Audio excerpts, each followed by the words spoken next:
Good morning, everyone.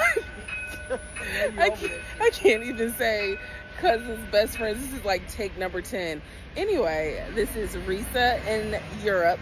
We are currently in Paris, and look at what that is.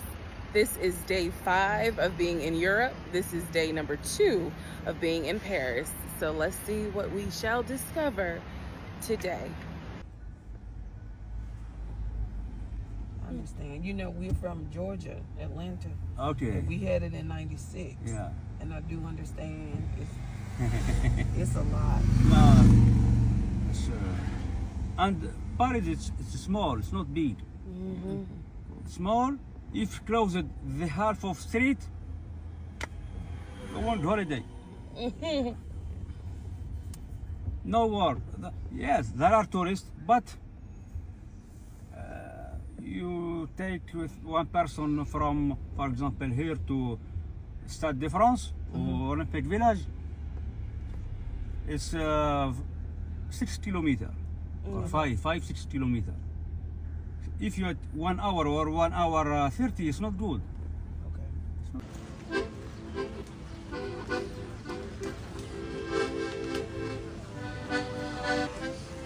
This isn't the most French Parisian thing.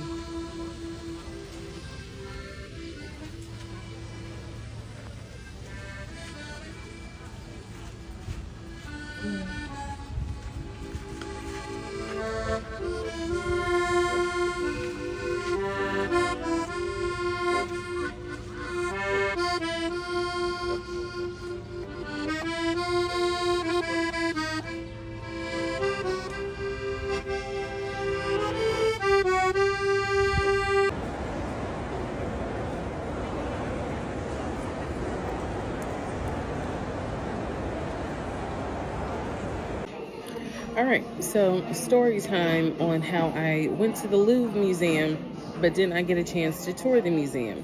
I'm gonna make this quick because there's so much more to this trip than just what happened at the Louvre. So basically, I booked a tour for me and my friend through this company called Viator. It's a great company that you can use when you are out of the country and you want to take excursions. So I booked a tour for 2 to tour the Louvre with a private guide, and you're in like a small group. So we get to the Louvre, we meet our tour guide. He explains to everyone, you know, that he's giving us a radio and an earpiece so we can hear him as he's giving us a tour.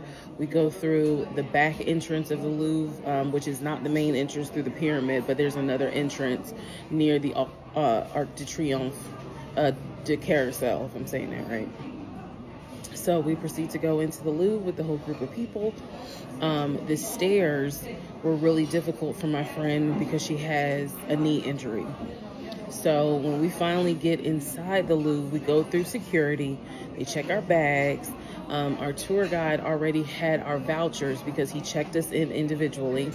And then the vouchers turn into your ticket, which of course he had for all 25 of us. So we get inside the actual Louvre, and he says, you know, we can go ahead and have everyone go use the restroom. Well, at that time, my friend, whose knee was, I guess, in excruciating pain, she was like, I'm not going to be able to do it. Let me just sit here on the first level, and you all go do the tour. I didn't want to do that, and I'm not even the type of person that's going to do that. If we came together, we stay together, we leave together. That's just how I roll as a friend. So when she said that she was not going to be able to do the tour because of her knee, I basically made the decision, okay, if you can't do it, then I'm going to sit here with you, and then we'll just leave. Because if she can't go, I'm not going to leave her down there, you know, by herself. The tour was supposed to be about 2.5 hours. So I had said to her, I was like, well, let me go turn the radios back in, and then if you are comfortable with it, just give me about 30 minutes and I will tour, I know this one sounds crazy, 30 minutes to tour Mona Lisa and Napoleon's apartments, which are on the same level of the Louvre. So she was like, no, that's fine, that's fine. So in my head, I was like, let me go turn the radios back in. We're already inside the Louvre. I just want to see Napoleon's apartments, and I want to get video footage of the Mona Lisa, and then I'm good. So I was never going to be there for the entire 2 hours of the tour. go give the radios to the tour guide. The tour guide says to me, well, why don't you come with us to level 1, and then you and your friend can, then you can leave. Let's see how you feel then. And I said, no, she can't do it. I'm not going to leave her. So let me just turn these back in. Thank you, thank you. And he said, oh, okay, if you're sure. I said, I'm sure. Turn the radios back in, go meet back up with my friend, make sure she's good. And then in about 15 minutes, I said, I'm going to go ahead and go to the level 2 to go see Napoleon's apartments and Mona Lisa's painting. So I end up going, making my way. When you walk into the Louvre, you're on that very first level, which has the cafe, the restaurant, and then you can take the escalator up to, I believe it's level -1.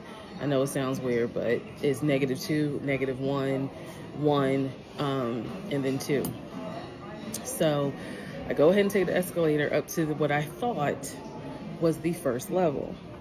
Turn the corner, I'm following the crowds. What do I see as soon as I turn the corner? Ticket check. For those of you who are like, well, what's the big deal? When I was with the group, the voucher I had on my phone turned into a ticket that the tour guide had already redeemed for every person in the group. So when I went to the first floor, the group was already gone.